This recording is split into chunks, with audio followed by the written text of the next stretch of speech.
कार्यकर्ताओं में जोश भरा है आपने, किस तरह का प्रचार चल रहा है? आज एलनाबाद हल्के के हमारे दूसरे कार्यालय का जो 45 यहाँ चौपटा नाथूश्री चौपटा में खोला गया है, आज उसका उद्घाटन हुआ है और आप देख रहे हैं कि पूरा 45 के अंदर कितना जोश है। ऐसा जोश कभी कभी चुनाव में देखने को मिलता है। ऐसा जोश तब दिखता है जब विश्वास किसी के ऊपर अटूट हो।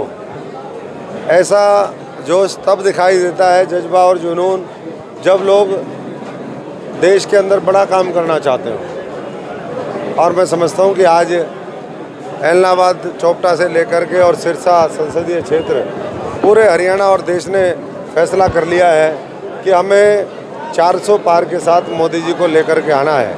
हमें किसान, मजदूर, गरीब आदमी को और ताकत देनी है।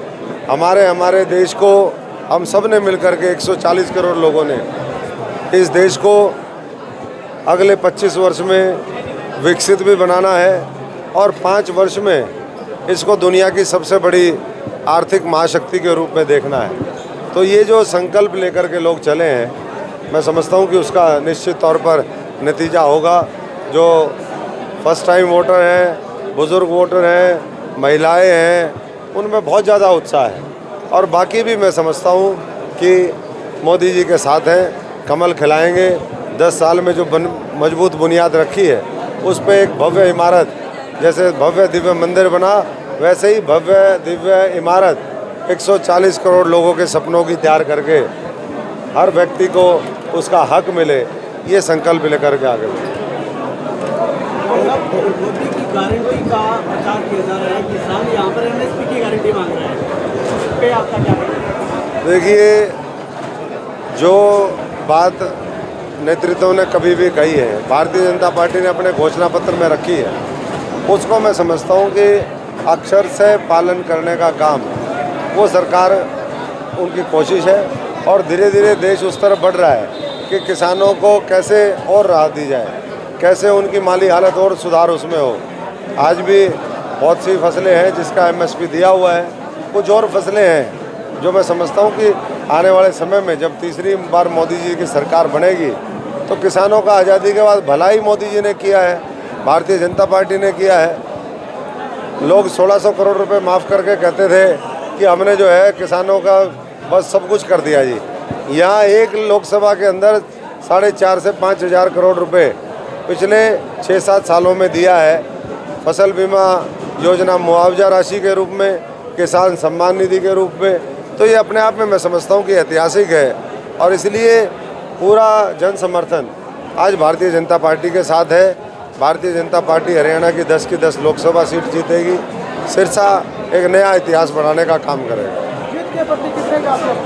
जीत के प्रति आप देख सकते हैं जितना जोश और जो यहाँ पर माहौल देखा, भाई मीनू जी और पूरी तमाम जो टीम है, संगठन जो भारतीय जनता पार्टी का है, वो जिस तरीके से लगा है, ज़मीन पे तो और कोई काम कर ही नहीं रहा है। 45 दिनों से हम सब लोग जन जन तक पहुँच रहे हैं, हमारे लाभार्थियों से संपर्क किया है, हमने जो भी काम करवाए हैं वो लोगों के बीच में रखी है बात।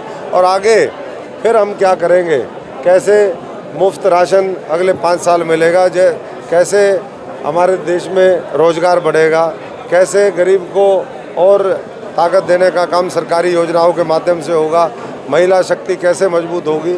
तो ये सारा जो दृष्टिकोण है, 3 करोड़ लखपति दीदी से लेकर के और युवाओं के लिए जिस तरीके से अभी कानून बना, एक पेपर लीक का बहुत बड़ा अपराध कुछ सरकारें, कुछ राजनीतिक लोग, दूसरे लोग मिलकर के करते थे, आज उसके खिलाफ एक कानून बना करके केंद्र की सरकार ने बड़ी राहत देने का काम नौजवानों को किया है ताकि उनके भविष्य के साथ खिलवाड़ ना हो सके। कांग्रेस प्रत्याशी आज प्रचार शुरू कर रही है, सिरसा पहुंची है, महंगाई और बेरोजगारी पर जवाब मांग रही है बीजेपी से। महंगाई कंट्रोल में है और बेरोजगारों को तो हाँ, जो राजनीतिक बेरोजगार हैं वो तो उनकी तो बेरोजगारी और बढ़ने वाली है। बाकी सबकी बेरोजगारी दूर होगी जब ये पेपर लीक जैसे कानून आने वाले समय में उद्योग धंधे और होंगे, देश की अर्थव्यवस्था और ज़्यादा सुदृढ़ होगी तो सबको फ़ायदा मिलेगा। और मैं समझता हूँ कि उसके लिए देश पूरी तरीके से तैयार है और मोदी जी का साथ देगा, ये हमें पूरा यकीन है। और साहब, आपका एक वीडियो वायरल हो रहा है जिसमें आप बीजेपी में नहीं थे, तब आप कह रहे थे कि हरियाणा जो है वो बेरोजगारी में 1 नंबर पे है और देश जो है वो 150 की लिस्ट में 107वें नंबर पे है। ये वीडियो है तो इसके बारे में क्या कहना है? कोई नहीं, ये पहले की वीडियो होगी, हो सकता है उस समय इस तरह के डाटे हमारे सामने आए हों। अब हमारे को और साथियों ने, आप जैसे बुद्धिजीवियों ने बताया कि भाई देश ठीक चल रहा है, तो हम देश जो ठीक कर रहा है उसके साथ चल रहे हैं मजबूती से। बहुत बहुत धन्यवाद। और ये आंकड़े जो है, ये आंकड़ों का खेल तो जैसा जिसको सूट करता है वैसा करता है। विपक्ष जो है, आज मैं समझता हूँ कि लोगों को गुमराह करना बंद करे, देश ठीक डायरेक्शन में चल रहा है। विपक्ष का नहीं सर, ये तो आपका ये विपक्ष तो उससे पहले का है भाई।